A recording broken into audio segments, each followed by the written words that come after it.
Hello! Welcome to another episode of When Liam... Liam? When Liam... Liam? When Liam... Travels! Yan. So, happy Sunday! And medyo matagal na aming hiatus, but we'd like to share with you this noontime, yung Camper and Cabin Forest in Alfonso, Cavite. So, it's a very nice experience that we had. It was just an overnight stay, pero nakaka-relax because we are one with nature. And we'd like to share with you. So, it's a cabin style. We got s'mores. We got s'mores. Cabin style, pero very relaxing yung atmosphere na pinaprovide niya. So, we rented yung oak na cabin. And ang itsura niya is a tatami mat. Yes, because true to its Japanese architecture. I think parang yun yung pinapakita nila dito, no? There's like a Zen garden in the back. There's a Zen garden. So, parang siyang Bali-inspired, pero Japanese architecture. Tapos, mukhang ang ginamit nila dito ay Filipino furnishings. So, pagpasok mo dito, meron kang malaking space for the living room. Actually, dito dito yung tatami mat. No? So, parang kaming bumalik sa nung nandun kami sa Japan. So, pwede ka dyan mag-tea. To watch your Avatar. Kagabi, nanood kami dito ng ano nga yun? Pinanood natin? Last Airbender.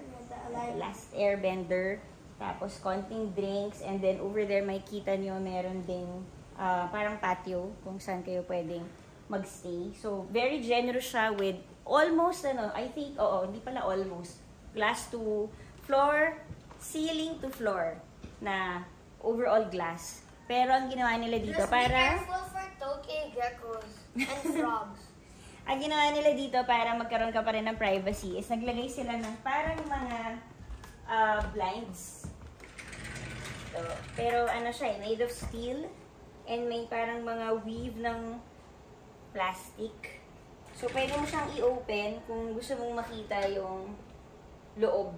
Tsaka yung labas. Actually, I think ang ginawa nila is parang kahit nasa loob ka ng cabin, nafe-feel mo yung labas. Nakita mo yung outside surroundings, yung greens around you, and yung parang mini Zen garden over here. Baka mahulog ka! Nandun po siya. Oh no!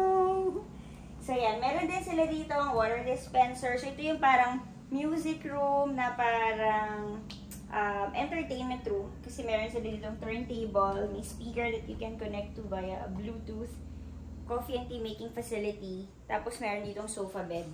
So, I think this cabin can house hanggang 6 or 8 max na group. So, meron siyang 2 bedrooms and then ito, naka-convert din itong sofa bed na to into a full-size bed.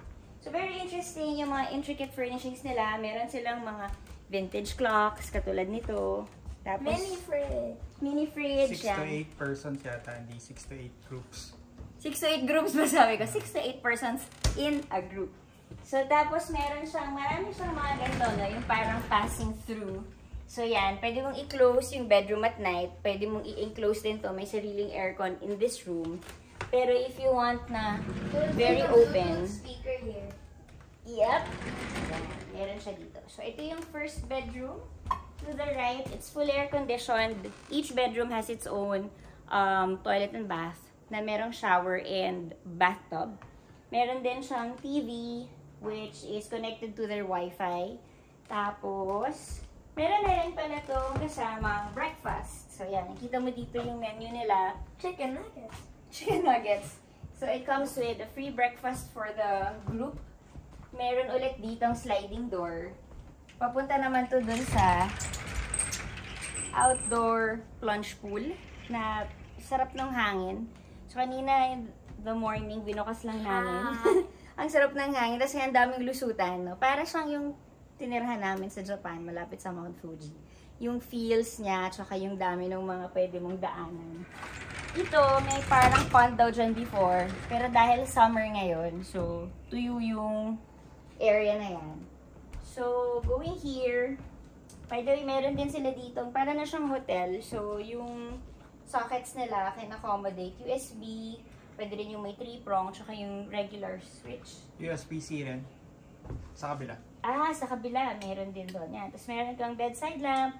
And by the way, the feature nila dito. So, yung kanilang beds are Tempur.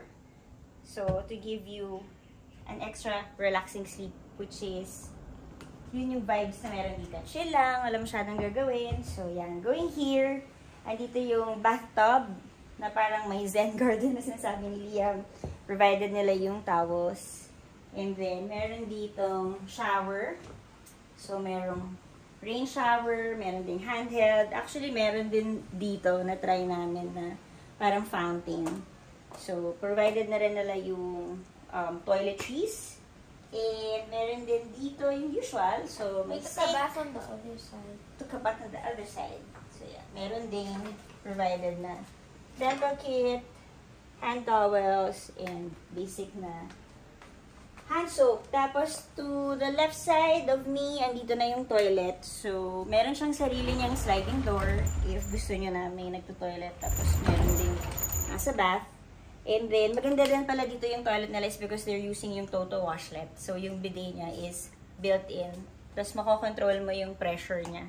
And yung direction Heated seats no too. water. Oh, hindi ko na-experience yung heated seat. Talaga ba? Hindi ko na-experience yung heated seat. It's like Korea. Like in Korea. Yan. So, labas tayo ulit dito. Pakita namin sa inyo yung living room. So, dito sa living room, meron dalawang sofa.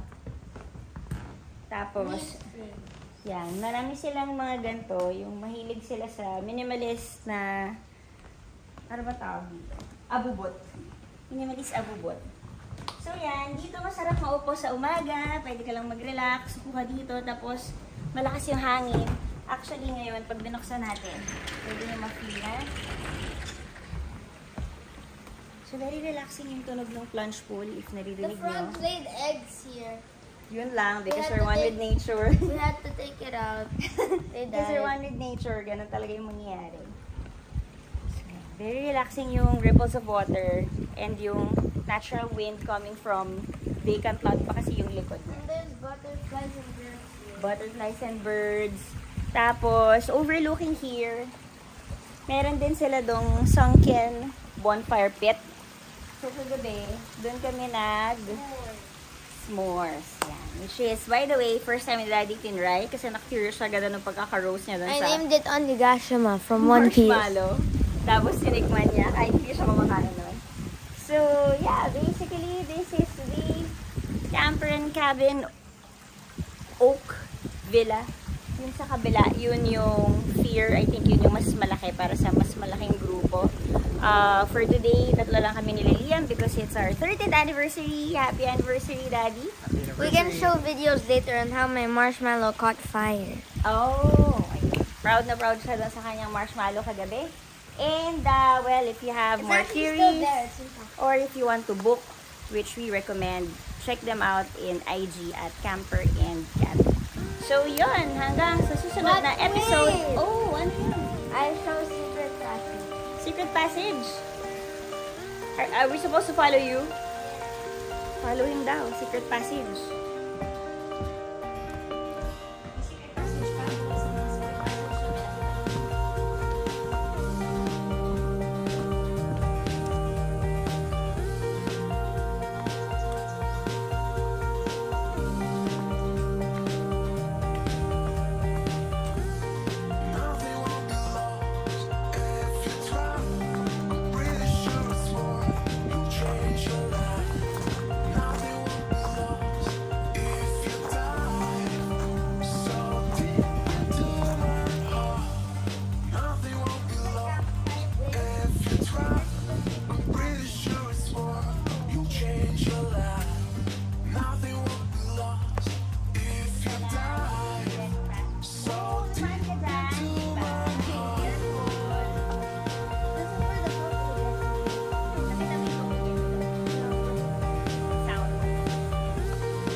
welcome ka nila.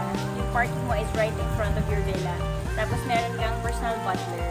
So, bibigyan nila yung number nila sa'yo. Tapos if you have any concerns, electrical, or yung katulad nung kami mga nakitang natural frog eggs sa pool, pupunta sila dito to assist you. So, thank you to Kuya June, sino nga yung dad? Kuya Harley, and yung isa pa nila assigned for the electrical naman.